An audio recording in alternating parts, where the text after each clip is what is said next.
드디어 해외 순방에 나섰습니다. 이재명 대통령과 김혜경 여사가 트랩으로 오르는 그 장면, 왠지 좀 어색하기도 하고, 야, 저렇게 해서 이제 해외 첫 순방 나가는구나 기대를 하기도 했을 텐데, 그 장면 워낙 시끄럽게 촬영이 돼 있었어요. 일단 영상으로 먼저 한번 소리가 나지 않도록 저희들이 준비했는데, 왜냐하면 비행기 소리가 너무 크게 들려서 오늘 영상이 자 올라가는 장면까지, 손 흔드는 장면까지 돼 있는데 잠깐 보실까요?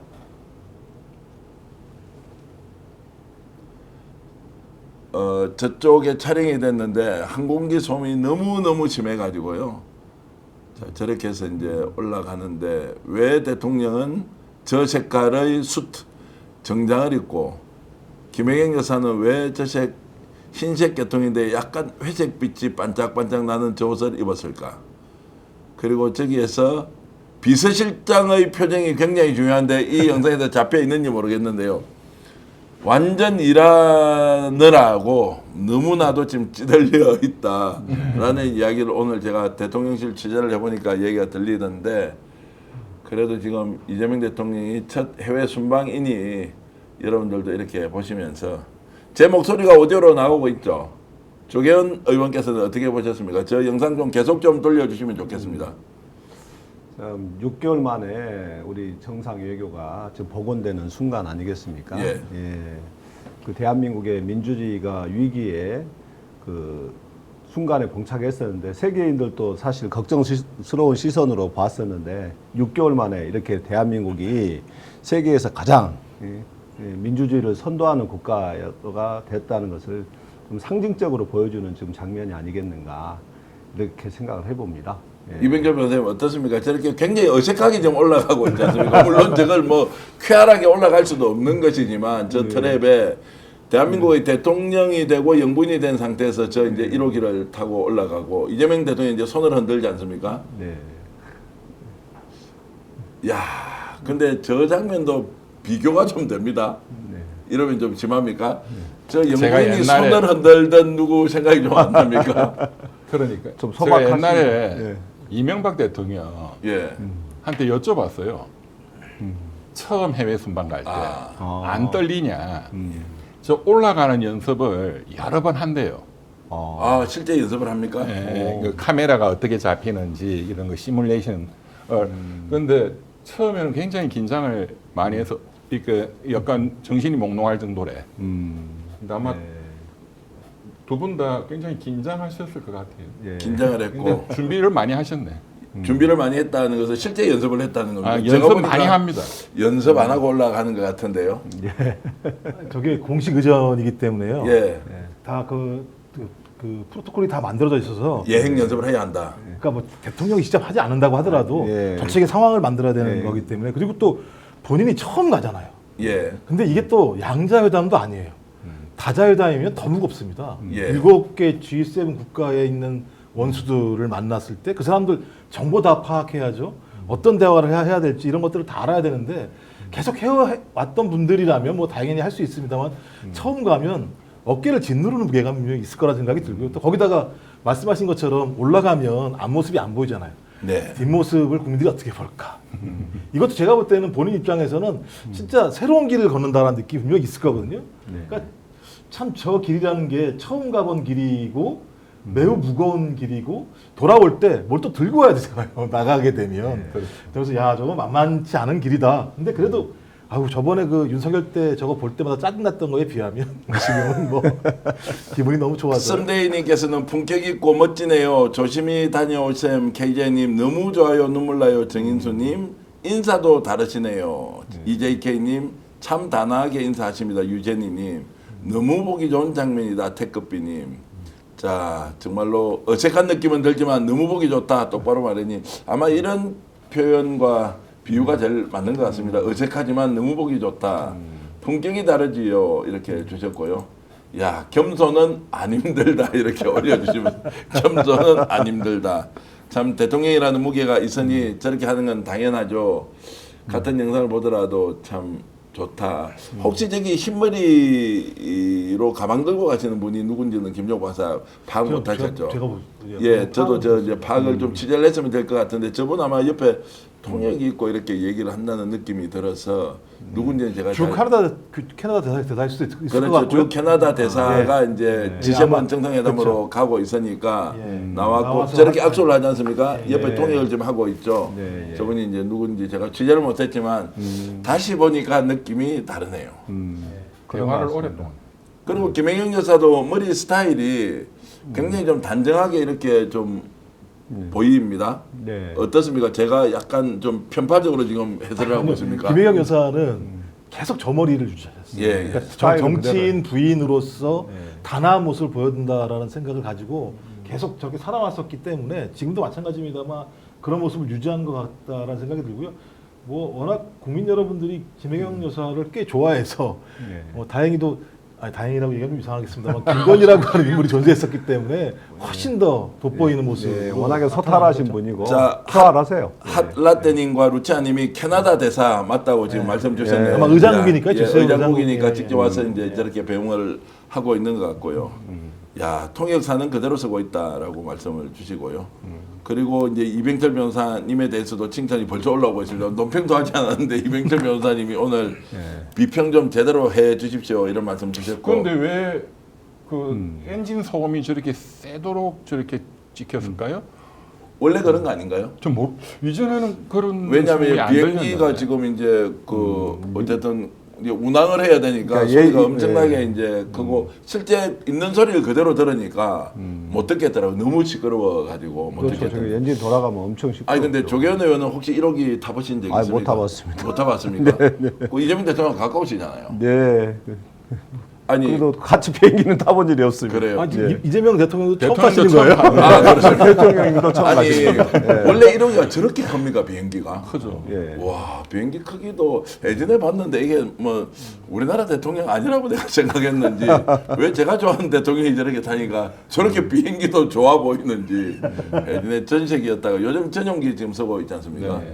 전용기 쓰는 영어로 하면 에어포스 원이죠. 에어포스 원인데 이제 노무현 대통령 때 당신은 타지 못하더라도 우리도 이제 국격이 그렇죠. 전용기 있어야 된다라고 해서 노무현 대통령 때 저걸 이제 만들어서 실제로 노무현 대통령 못 타고 이명박 대통령이 아마 처음 이제 네. 예, 예, 저 전용기를 타고 왔는데 야 참 다시 봐도 좋은데 오늘 방송하지 말고 뭐 계속 얘기할까요? 여사님이 너무 소박하네요. 주인남님 고맙습니다. 비서실장이 제일 좋아한다 이렇게 하고 심세희님은 그 사진 눈물 하나가 납니다 이런 말씀 엄청 주셨고요. 난리가 났었죠, 좋은 사진 날 하나가. 되세요. 아마 지금 이제 외국에 이제 도착했겠죠 지금. 도착했다는 소식이 혹시 들리는데 한번 검색 한번 해봐 주시고요. 도착 지금 했어요.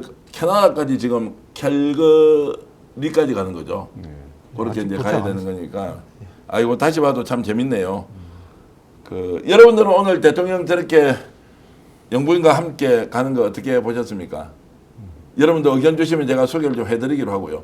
영부인이라는 단어는 계속 쓰기로 했습니까? 아니면 좀 이게 좀 너무 네. 과거에 좀 그런 것에서 용어를 좀 바꿔야 한다 이렇게 했는데 그건 또 어떻게 됐는지 뭐 워낙에 지금 다른 뉴스가 많아가지고 일일이 체크도 좀 못 해보고 있는데 그런데 본래 영부인이라는 게 대통령 부인이라는 의미도 있지만 예. 남의 부인을 높여 부르는 예. 말이기도 하죠. 그러니까 영부인이라 쓰는 것도 괜찮은 거예요. 뭐 지난번에 이제 할 때는 이제 여사라고 이름을 통일을 하자 뭐 이제 이런 이야기도 있었는데 그거는 뭐 어떻게 됐는지 이제 뭐 잘 모르겠는데 자 첫 해외 순방길에 오르신 이재명 대통령님 응원합니다. 여사님도 소박하고 단아한 모습 누구랑 품격이 하늘과 땅 차이래요. 이수연님 이런 말씀 주셨고 매우 멋집니다. 자 캘거리는 지금 새벽 5시 30분이라고 말씀 주셨고요. 살려주세요는 사모님이라고 부르면 어떻겠네요. 삼은 예, 얼마나 좋으실까요? 눈물 납니다. 정인수님 기분 좋았습니다. 오늘 이제 대통령이 저렇게 해외 출국을 하는 것만으로도 국민들이 이렇게 기분이 좋아졌다. 이제 이런 말씀 드리면서 자 이제 G7 가면 이제 말 그대로 이제 총성 없는 전쟁을 벌리러 가야 됩니다. 성과도 내야 하고 이병철 변호사님 원래 좀 냉소적으로 또는 비판적 시각을 유지하고 계신데 객관적이죠. 아 알겠습니다. 다시 객관적 시각을 정파적이지 않다. 자, 비정파적 객관적 시각을 유지하시는 우리 이병철 변호사님 보시기에 G7 정상회담에서 상당한 성과를 거둘 수 있다라고 보십니까? 근데 뭐 업저버잖아요. 우리가 예, 예. G7 정식 그 국가는 아니니까. 근데 사실 거의 G8 정도의 지위를 가지고 가시는 거고 또 뭐 지금 뭐 워낙 중요한 정상들이 오시니까 특히 우리 4대 강국 이제 그런 국제 무대에 첫 데뷔하는 것 자체가 너무 중요한 의미고 또 뭐 사실 제일 중요한 거는 트럼프 대통령 그리고 뭐 시진핑 등 4대 강국 정상들과의 어떤 짧은 미팅 회담이 성사가 되느냐 뭐 내용을 떠나서 이제 성사 여부 자체가 성과이겠죠. 네. 자, 제가 좀 취재를 해보니까 상당히 준비를 많이 해간다. 그래서 오늘 저희들이 제목으로 이렇게 써놓은 것도 만날 수 있는 모든 사람을 다 만날 것이다. 이렇게 김종욱 박사 제목을 뽑아놨거든요. 아, 그렇습니다. 실제로 그런 제목을 준비를 하고 뽑았다고요? 지금 출근을 하신다는 거예요. 자, 그 정도로 지금 준비를 탄탄히 해가면 뭔가 좀 다른 성과가 있을 것이라고 이제 기대를 다들 하고 있습니다. 일단 뭐 내일 새벽에 도착한다 그러네요. 내일 예. 새벽에 이제 도착한다고 하고 말씀하신 것처럼 G7이라고 하는 데가 지금 상황이 좋지는 않아요. 왜냐하면 이제 관세 전쟁이 벌어지고 있기 때문에 미국하고 G6가 상당히 예를 들면 서로 공조 아니면 갈등 관계를 가질 수 있는 상황이어서 어떤 성과를 낸다기보다는 앞으로 어떤 흐름을 만들어낼 것인가라고 하는 가늠자가 될 거라는 생각이 들고 나가기 전에 유성락 실장이 정확히 얘기한 게 있거든요. 우리는 한미동맹을 근간으로 하고 한미일 협력을 기본으로 한다라고 얘기를 해서 G7 다자회담에 가서 다자회담에 오신 G7 정상들과의 서로 상견례 및 인사도 중요한 겁니다만 한미 간의 어떤 대화를 나눌 것인가 약식 대화겠습니다만 그다음에 한미일 또 그 한일 한일담도 잡혀 있습니다. 잡혀서 그래서 60주년이기 때문에 또 어떤 새로운 전기를 마련할 수 있는 서로의 신뢰 관계들만 전 확인하고 와도 상당히 의미 있는 성과라는 생각이 들어서 왜냐하면 의제가 정확히 잡혀 있는 게 아닌 상황이거든요. 그러면 트럼프하고 둘이 만났는데 매우 반가운 모습으로 서로 대화를 나눴다. 그다음에 일본 정상과도 마찬가지다. 이런 모습을 하고 돌아온 것 자체만으로도 저는 매우 성공적인 모습이라는 생각이 들고 아마 서로 이렇게 만난 다음에요. 미국 뭐 국무성 일본에서도 다 설명이 나올 거예요. 그럼 그 설명을 들으면 그 설명 자체가 매우 성과적이었다라고 하는 내용들이 나오는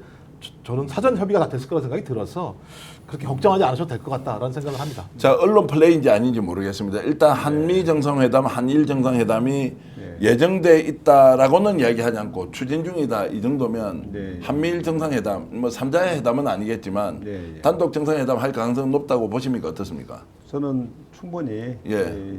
얘기할 그 공식적인 정상회담 형식은 아니더라도 회담을 할 수는 있겠다 이렇게 좀 보고 있습니다. 근데 정상끼리 만나는 것이 공식 회담과 비공식 회담이 있습니까? 저런 자리에 가서도 다자협상 무대에서는 정상회담이라면 그게 공식이지 비공식 뭐 이렇게 구분을 할 약식 회담이라는 형태로 해서 예. 양자가 모여서 이렇게 서로 국기를 걸고 의전 양태를 다 프로토콜 다 확인하지 않는 방식으로라도 스탠드업 상황에서 서로 뭐 5분 10분 정도 만나는 약식 회담도 가능합니다. 그러면 이제 그런 수준일 거냐 아니면 공식 정상회담 양쪽에서 테이블 놔놓고 국기 그리고 배석자들 다 있는 상태에서 정상회담을 할 것이다. 그렇게 격식을 갖춰서 하면은 가장 이상적인 건데 워낙에 지금 일정 자체가 1박 3일입니다. 사실상 시간이 너무 촉박해가지고 그 정도의 공식적인 회담에 그 프로토콜을 다 갖춰가지고 하기는 좀 만만치는 않겠다. 근데 그것까지 해내면은 정말로 어마어마한 성과겠죠. 뭐 제가 파악하기로는 어쨌든 공식 정상회담이 어떤 식으로든 이루어질 것이다. 그 정도가 준비되어 있지 않는 상황에서 이렇게 이제 발표를 했겠느냐 이제 이런 게 하나가 있고요. 이병조 변호사님 오늘 제가 취재한 내용 좀 더 공개해드리면요. 실제로 외국 정상들이 윤석열과는 비교할 수 없을 정도로 이재명 대통령을 만나고 싶어 한다. 또는 대한민국이 지금 뭔가 엄청나게 지금 발전하고 있으니까 자국에 돌아가서 뭔가 연대 또는 교류를 강화하는 것만으로도 정상들, G7에 오는 또 업적으로 참여하는 십몇 개국의 정상들이 굉장히 좋아할 수밖에 없어서 이번에 엄청 스포트라이트를 받을 수 있다라고 현지 외교 소식통이 저한테 전해주더라고요. 그걸 좀 가공됐다 이렇게 보기도 좀 어려울 것 같은데. 아니 그건 굉장히 저는 뭐 진실에 가깝다고 생각하는데 왜냐하면 지금 이번에 1, 2, 3 그 비상계엄 내란 이후에 지금 이재명 대통령이 취임하시고 하는 한 6개월의 1년의 그 역사가 세계 민주주의 역사상 굉장히 그 기념비적인 사건이잖아요. 그리고 헌정 질서에 따라서 피를 흘리지 않고 무혈혁명으로 이 문제들을 해결했다는 게 G7 정상들한테도 굉장히 배우고 싶은 지도자일 거라고 생각이 됩니다. 그래서 이제 제가 오늘 누군가 통화를 해보니까 그렇게 네. 얘기하더라고요. 네. 실제로 이제 이게 다들 이제 투표를 통해서 당선된 각 국가의 정상들이지 않습니까? 네. 이제 그랬을 때 어떻게 이제 민주주의라는 것이 작동하고 있는지에 대해서는 충분히 이재명 대통령을 통해서 사례 그리고 자국에 좀 반영할 수 있는 부분이 있을 것이다. 그리고 양쪽 다 서로 인정하기 때문에 이 정도의 리더십이라면 국익을 위해서도 충분히 대한민국 정부하고 손을 잡고 갈 수 있다. 이제 이런 이야기가 오늘 벌써부터 나오더라고요. 그렇겠죠. 예. 세계 역사상 유례가 없는 그러니까요. 무혈로 지금 평화적으로 헌정 질서를 회복하고 민주주의를 회복하는 과정, 그 빛의 혁명의 과정은 정말 정상들이 보기에도 정말 기적과도 같은 일을 해낸 주역 아니겠습니까? 이재명 네. 대통령이. 그 자체가 이재명 대통령이 그 G7 정상들과 함께 그 무대에 서는 것 자체만으로도 세계인들에게 주는 그 메시지 효과는 아주 크다. 대한민국의 민주주의가 이렇게 위대한 그 업적을 이루어냈구나. 이걸 상징적으로 보여주는 사건입니다. 오늘 방송 어떠셨습니까? 마음에 들었다면 구독, 좋아요로 스픽스를 응원해 주십시오. 여러분들의 구독, 좋아요는 가장 큰 힘이 됩니다. 스픽스 구독, 좋아요.